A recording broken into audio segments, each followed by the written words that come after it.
우선 어려운 여건 하에서도 새 정부의 정책 추진을 전폭적으로 지원해주고 계신 권성동 원내대표님을 비롯한 당 지도부와 의원님들께 깊은 감사의 말씀을 드립니다.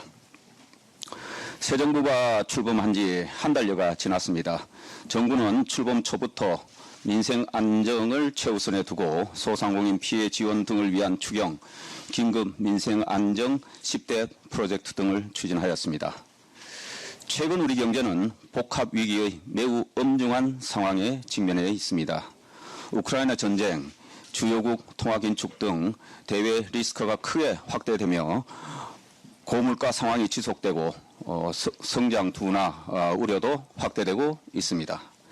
이러한 경제 어려움의 이면에는 해발 인플레이션의 국내 전이 확산과 함께 지난 수년간 정부 재정 주도의 경제 운용과 기업 활력을 저해하는 각종 규제 등에 따른 민간 활력 저하, 체질 개선 지연 등 우리 경제의 근본적 문제도 크게 작용하고 있는 것으로 판단됩니다.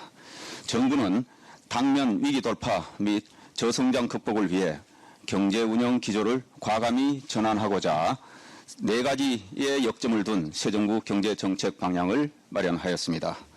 첫째, 경제 운영 중심 축을 정부에서 민간, 기업, 시장으로 전환하고, 둘째, 공공, 노동, 교육, 금융, 서비스 등 5대 부문 구조 계획을 추진하며, 셋째, 과학기술, 산업혁신, 인구 위기 대응 등 미래 구조 전환에 대비하는 동시에, 넷째, 취약계층에 대한 사회 안전망 강화, 생산적 맞춤 복지 제공에도 힘쓰겠습니다.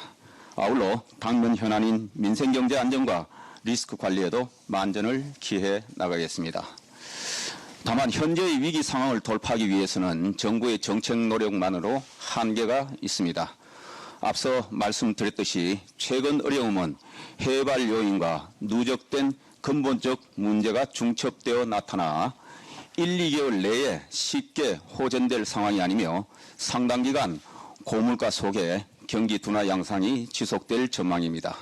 특히 그동안 급격히 늘어난 국가 채무, 가계부채 등으로 정부의 위기 대응 여력마저 크게 소진된 상황입니다. 여러모로 어려운 여건이지만 정부는 가능한 정책 수단을 총동원하여 민생 안정과 물가 안정을 최우선 순위에 두고 대응해 나가는 동시에 경제 체질 개선을 통한 성장 잠재력 제고에도 총력을 다하겠습니다. 당면한 복합 경제 위기 상황을 이겨내고 물가 안정과 경제 활력 회복, 생산성 향상을 통한 성장 잠재력 확충 등을 이뤄내기 위한 경제 전쟁의 대장정이 시작되었습니다. 새 정부는 이 전쟁에서 반드시 이겨내야 합니다. 정부가 앞장서서 최선을 다하겠습니다.